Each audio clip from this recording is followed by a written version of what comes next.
Hi, my name is Jessica Gigstad, and I literally live in a cornfield in Kansas. I'm married to the nicest farmer ever, and we love raising our children in rural America. But even though I'm a country girl at heart, I love being fancy. I love finding new recipes. I have a passion for entertaining. But here on the farm, it's most important to nourish my nearest and dearest.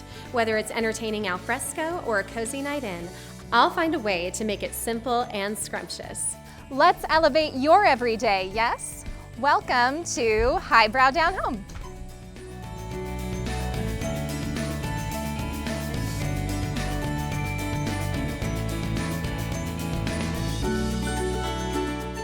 Who doesn't want dessert all day long? I'm sure I can't think of anybody. So by Royal Farm Wife Proclamation, I have declared today dessert day. So we are gonna have sweets for breakfast, lunch, and dinner. And I am wearing my elastic waist pants, and I hope you are too. So grab your fork because we're gonna dive into dessert. For breakfast, sour cream blackberry scones, the perfect way to begin your day. To perk up your afternoon, my sunshine bars are the perfect sweet treat. For evening, a delicious cake soaked in a boozy surprise. So to start our day of desserts, we are going to begin with some sour cream scones. So this starts with 2 cups of flour, and I'm just gonna get my dry ingredients going first. 2 cups of flour and half a cup of sugar. Looks about right. All right, and then I'm going to take 2 teaspoons of baking powder.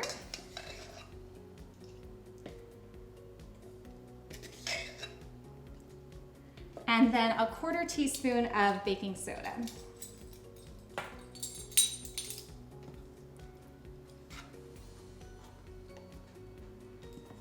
Okay, and a little pinch of salt. And we'll give this a whisk. Okay, and next we're ready to move on to our dry ingredients.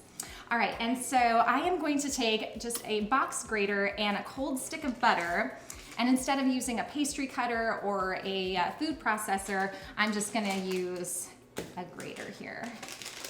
I'm just gonna grab my butter, and it's just gonna grate it right up into little pieces. Saves me some hassle. I'll get that all grated in. I'm just gonna kind of coat the butter I have in there already. And I'll keep going.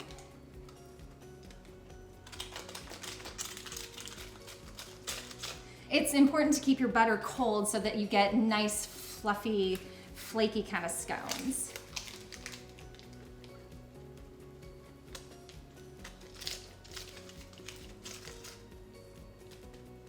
And next we're ready for half a cup of cold milk,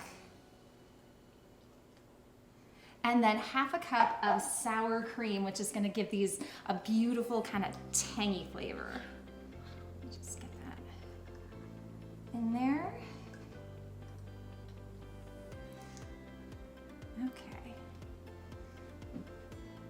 Okay, and a little splash of vanilla extract. Makes everything taste just kind of warm and delicious. Okay, and then we're just gonna give this a stir around. And it's gonna seem like there's not enough liquid in here, but it does come together. Okay, so this has almost come together. There's just a little bit of flour left. So what I'm going to do next is I'm going to turn this out onto a floured surface. So I'm just going to grab a little extra flour, and I'm gonna flour up my hands a little bit. And I'm gonna take my dough and I'm going to roll it into a big kind of rectangle. So just grab it and get all the extra here. And I'll just sort of start by patting it together. Okay, there we go. It's kind of important to make sure your hands are floured too so that you don't have a sticky mess all over you.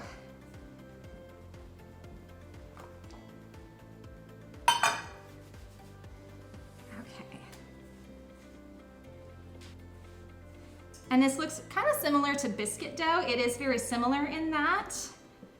All right, so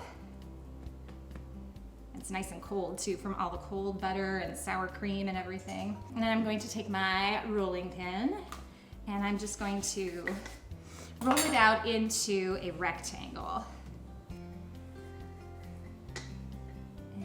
And make sure you've got lots of extra flour on hand so that you can keep flouring your rolling pin. Now that my dough is all rolled out, I'm gonna get started on my blackberries. You can put whatever add-ins you want to in these. You could do raspberries or blueberries. My favorite is dark chocolate. That's really fun. But I am just going to take some blackberries today and just kind of slice them up just a little bit. So I'm going to do a cup or about a cup and a half. It's however much you kind of want it to be. We're going to just dollop those all over the top.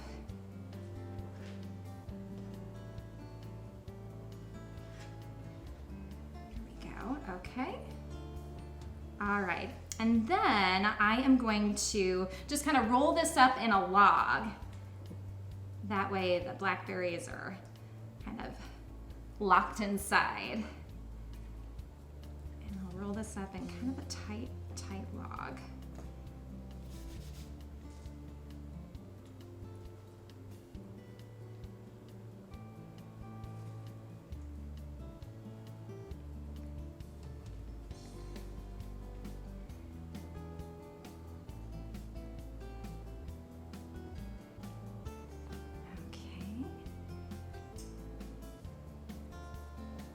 And then I'll just bring the top up and kind of pinch it together.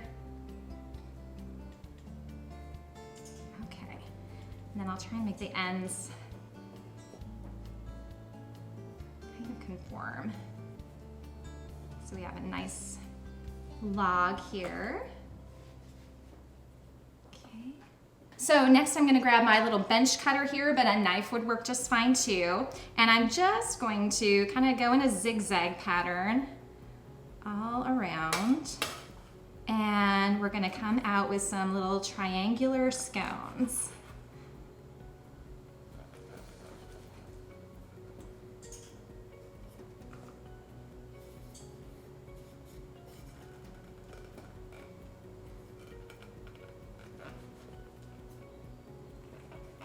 And the good news is the imperfect ends are the ones that you get to eat, and nobody will know the difference. All right, so I'm going to grab my baking sheet that I've lined with parchment paper, and I'm just gonna transfer these guys on. Oh, lovely, lovely.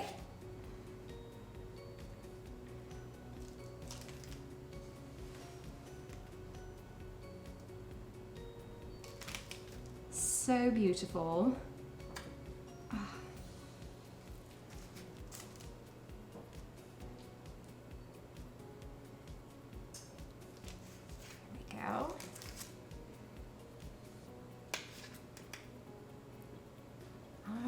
Make room for one more. Okay. All right, and this is an extra step that you can take that I like to do just to help them hold their shape a little bit. I like to pop them in the fridge for about 15 minutes before we bake them. All right, so my scones have been chilling in the fridge for about 15 minutes, and I'm just gonna cover them with a little egg wash, and I've just beaten an egg here with just a little bit of water. And then I've got this beautiful turbinado sugar. It's this nice coarse kind of brown sugar, and it's gonna make this nice crunchy crust on the top of our scones when they come out of the oven. So we'll start by just brushing each one of these little beauties with some egg, and that's also gonna help them brown up. You don't have to do this step, but if you're having scones for breakfast, you should just, I think, go all the way. Make them extra good so your day starts out extra special.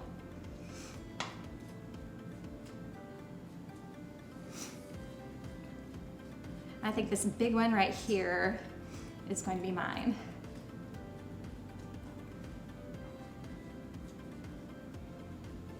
And actually my kids have been known to pick these up in the morning if they're just sitting out, which I think is a real vote of confidence. I don't know of many 5 and 7-year-olds that have scones for breakfast, so I like exposing them to new and fun foods like this. And who doesn't like pastries for breakfast? I mean, come on. All right, and so now I'm gonna just take my sugar and I'm gonna be so generous with this because we want a nice, beautiful, crunchy crust on the top. It just kind of reminds me of coffee shop pastries. They always just look so beautiful. And I've been preheating my oven to 425 degrees. So it's a nice hot oven. Trying not to be stingy with this sugar. And I just got this sugar on Amazon, and it comes in these big, clear, kind of plastic containers. And they're great for putting finishing touches on your bakery items. Okay. These beautiful little scones are going into the oven at 425 degrees for about 15 to 20 minutes. So while my scones are baking up in the oven, I'm gonna get started on a lemon glaze to go over the top, and it's so tangy. It just has this nice zing with those beautiful pastries. It's so delicious, and it's really simple, just 2 ingredients. So I'm going to take a cup of powdered sugar.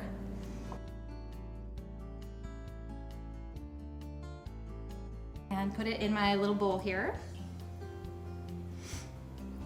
All right, and then I'm just going to take a lemon and I am just going to squeeze some lemon juice in it and try and catch any seeds with my hands here.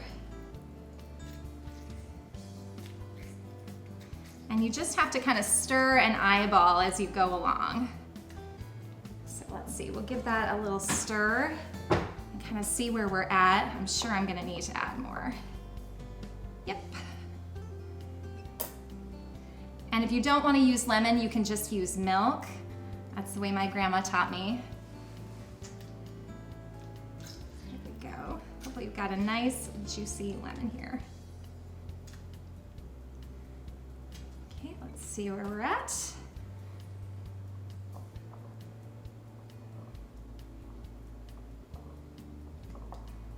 And it just makes the tangiest, most luscious glaze.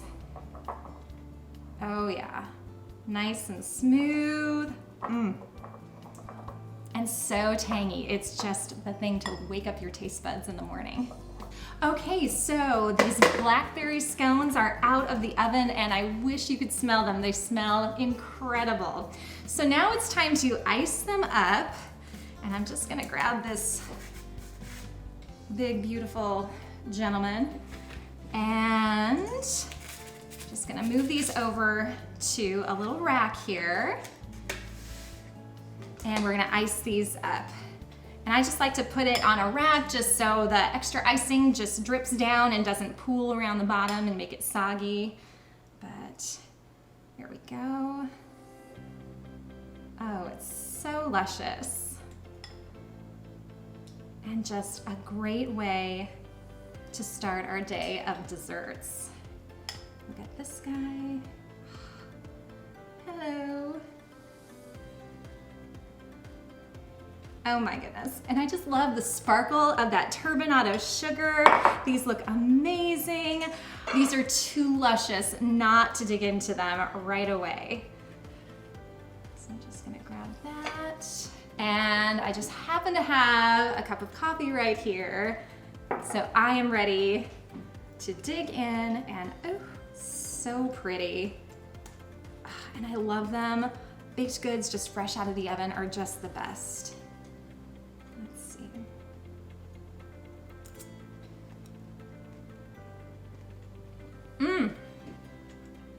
You've got that, just that zing of lemon, and it's nice and fluffy, and you've got the crunch of the sugar. I mean, this is just a perfect way to start dessert day. Coming up for a midday snack, my sunshine bars. Stay right here. Next on the menu for our day of desserts is sunshine bars, and this combines the flavors of grapefruit and lemon. It's just a lot of sunshine on your taste buds just to perk you up at 4 o'clock. So I am going to start with a stick of shortening, and then I'm going to grab a cup of flour, and then 1/4 of a cup of powdered sugar,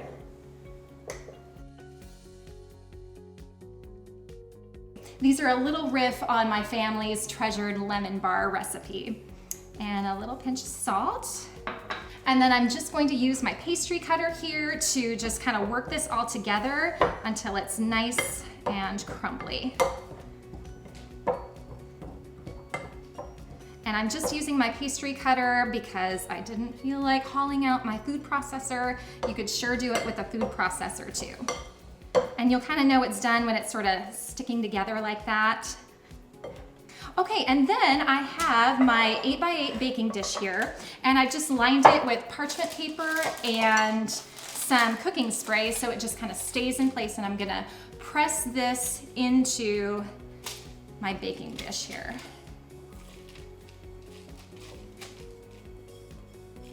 There we go.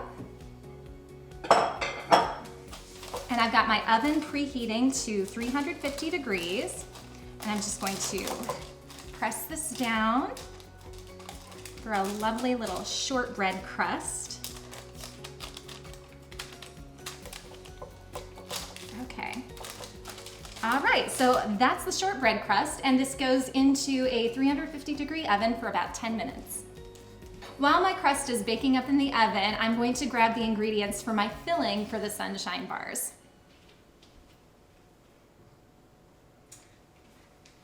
So I'm going to need 2 grapefruits and a lemon. And I am going to start by zesting up these grapefruits. And I've got my big zester here. And I'm just trying not to get the white stuff underneath. I just want to scratch the surface. And I'm gonna need the zest of 2 grapefruits. And this is going to give these bars that unmistakable grapefruit flavor. And we're going to want about 4 to 5 tablespoons of zest. But I found on average that ends up being about 2 grapefruits.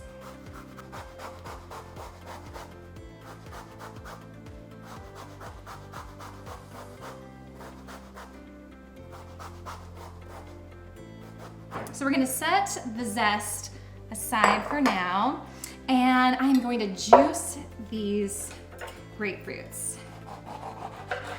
And I'm just doing this in a bigger receptacle, and then I'm gonna measure it out here in a second. And grab the seeds. Nobody wants seeds in their citrus bars. Okay, there we go. And I'll catch the seeds with my hands as much as I can. You might need goggles for this part. You don't want to end up with grapefruit juice in your eye. Okay, there we go. And we're gonna want to end up with about 4 to 5 tablespoons of juice, and I've found that that ends up being about a grapefruit and a half. So you can save the other half for your breakfast the next morning. Now I'm going to just see where I'm at in terms of my juice. Hopefully I've got, yep, that looks about really perfect. Okay, so I'm going to add this juice to my saucepan here. And next, I'm going to take a lemon,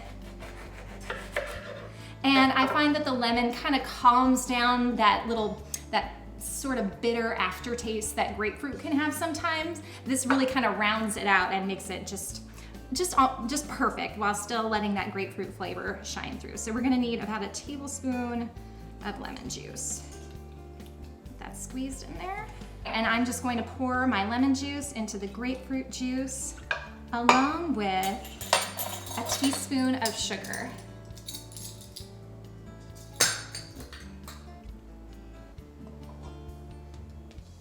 And I'm going to give this a little whisk around, and then I'm going to let it boil on the stove for about 2 to 3 minutes to really concentrate that grapefruit and lemon flavor. All right, so my grapefruit juice and lemon juice has reduced down a little bit. And so next I'm going to take my leftover grapefruit zest, and I'm just gonna put it in a big mixing bowl. And then I'm gonna crack in 2 eggs.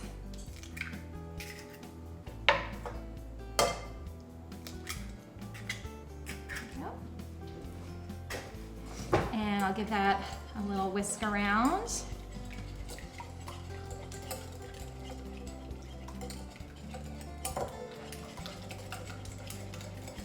And then next I'm gonna add in my grapefruit and lemon juice. And you do wanna be careful if it's hot, you don't wanna scramble your eggs, that's bad. But if you add it in slowly and just kind of whisk as you go, you should be fine. And if you're more patient, you can just wait for it to cool. Sometimes I'm not very patient though. All right, there we go. Okay, and then we're going to need a cup of sugar. Okay.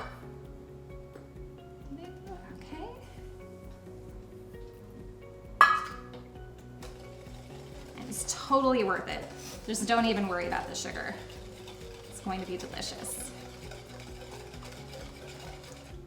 And then to just help this kind of firm up in the oven a little bit, I'm going to add in a tablespoon of flour and a tablespoon of cornstarch.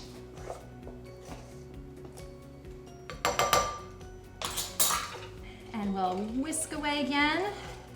And so you'll notice this filling still looks pretty just yellow. So to emphasize that it is a grapefruit bar and sunshine, we're just gonna add a little bit of red food coloring. There we go. And we'll whisk that in. Ooh, beautiful, beautiful. They're called sunshine. Maybe they should be called sunset bars. This looks like a sunset. Okay, and we're just going to pour this filling all over the top. Beautiful. We don't want to waste any of this deliciousness. There we go. Yum, yum. And this pan of deliciousness goes into the oven at 350 degrees for about 25 to 30 minutes. All right, so my sunshine bars have come out of the oven and they've cooled, and this is what they look like. So I am just going to use my handy dandy handles here and just gently lift them out onto my cutting board and just gently peel that all back. And this is gonna make it really easy to cut. Okay. And then, so we'll have a nice flat surface to cut everything. So next I'm going to just give this a nice little smooch of powdered sugar. And I just love this pretty pink color. These would be really pretty for like a Mother's Day lunch or Tuesday lunch or whatever. Oh my gosh, gorgeous. Okay, all right, now let's just cut these into kind of nice big squares.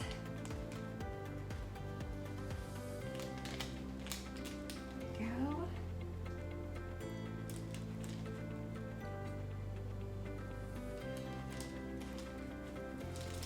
Okay, and I better claim my usual corner. So I'm just gonna grab this guy off. Oh my gosh, just love that pretty color. Here we go. Look at that. Have you ever seen a prettier filling for any kind of little shortbread bar? All right, let's give this a try.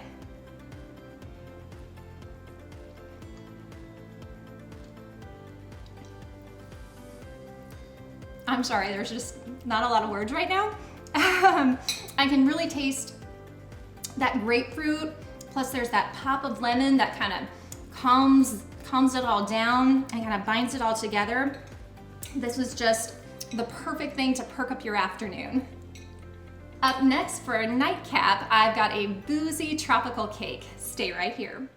Moving on to a nighttime treat, I thought it would be fun to make kind of a boozy tropical cake. So tropical cake starts with buttery macadamia nuts. So I am just going to grab about 3 ounces of macadamia nuts. And we're gonna give these a nice little pulse.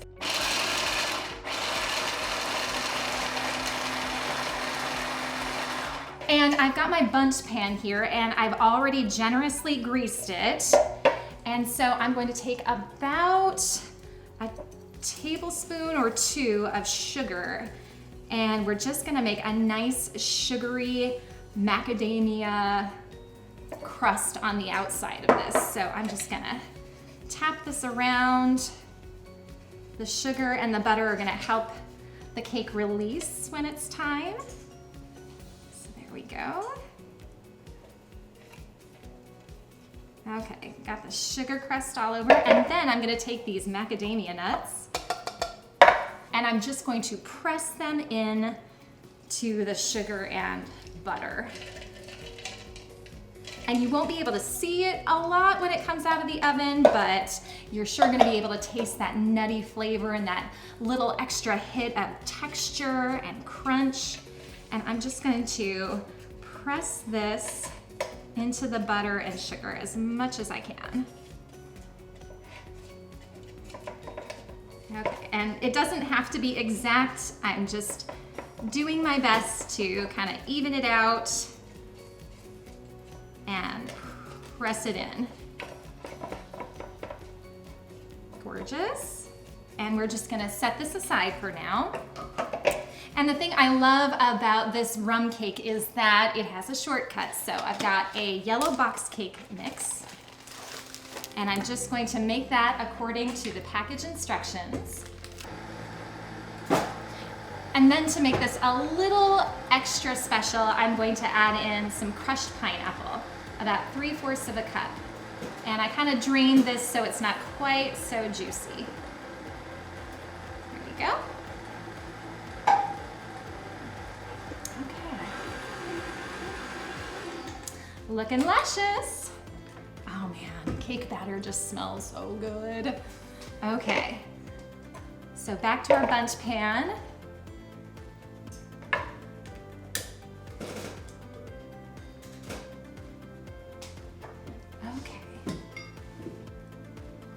It's always a good idea to kind of scoop the bottom, make sure you get everything mixed together. It looks like we have. So we're gonna just pour this over our macadamia nuts and butter and sugar.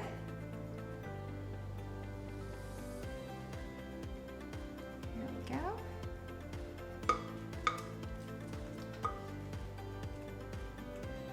No batter left behind.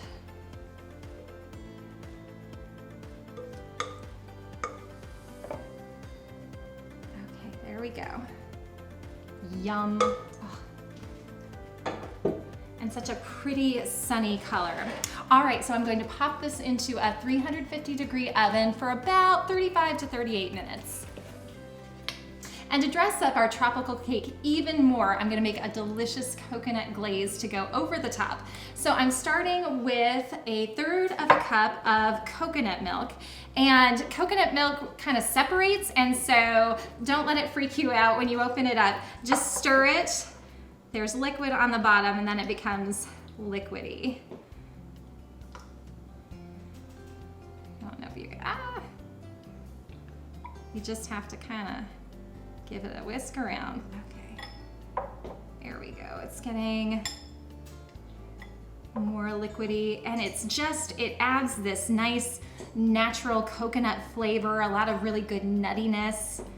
It's so good. I can smell it already. Okay, so we're going to need 1/3 of a cup of coconut milk.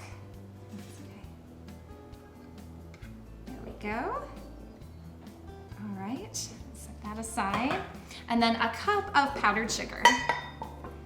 Powdered sugar seems to be the theme of dessert day. Okay, And then let's stir that around. Really simple glaze. Because we can't just have a yellow box cake. We're gonna have to make this really special. And this is also gonna act as the glue later on. We're going to toss some toasted coconut over the top, and that's gonna just help it stick to the cake. Okay, that's looking gorgeous. Okay. And next we're going to toast up some coconut in the oven, and you can't really walk away from this for too long.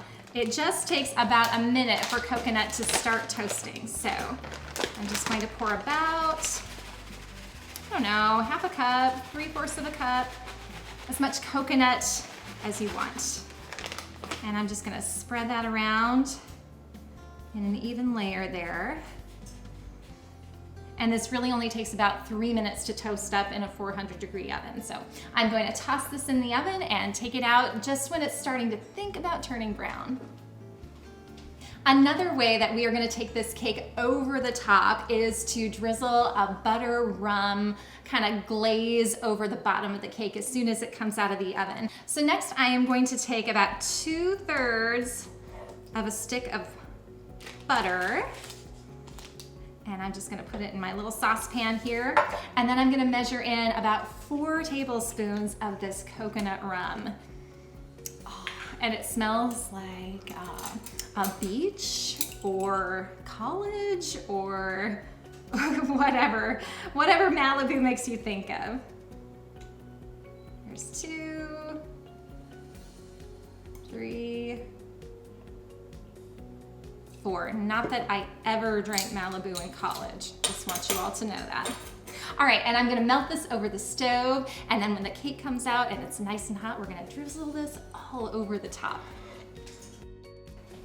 All right, so my cake has come out of the oven. It smells incredible. So next step is to grab the butter rum mixture and just poke little holes in the top, or what will be the bottom of the cake.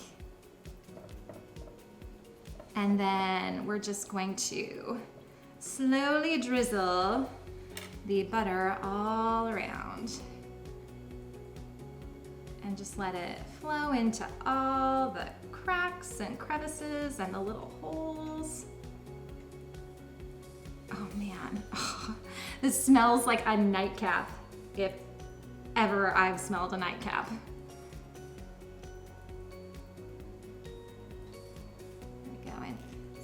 To get it around the outside. Delish. Okay, so our next step is a platter, and I'm just gonna put it over the cake like this. Let's cross our fingers that it just comes out of the bundt pan easily. Okay, 1, 2, 3. Oh, that sounded promising. Oh, beautiful. Oh my goodness.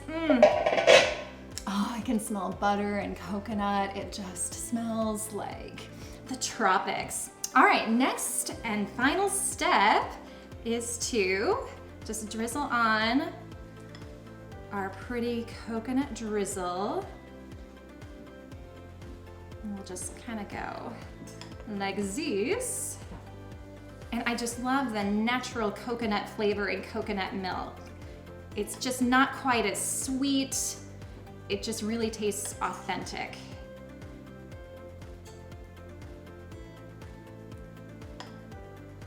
There we go. Oh man, so pretty. Get that all over. There we go. And, oop, I guess we'll just start.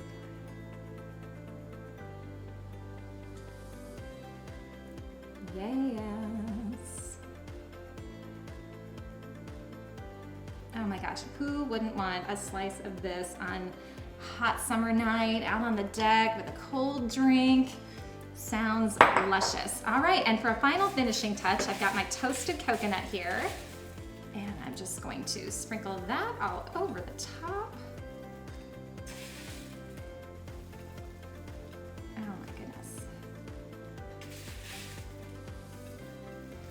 then we can just garnish around the sides with a little extra coconut. There we go. All right. So that is our day of desserts. We're ending on a tropical note. I hope you've enjoyed this, and I hope this episode has given you lots of great ideas to work sugar and desserts into your entire day.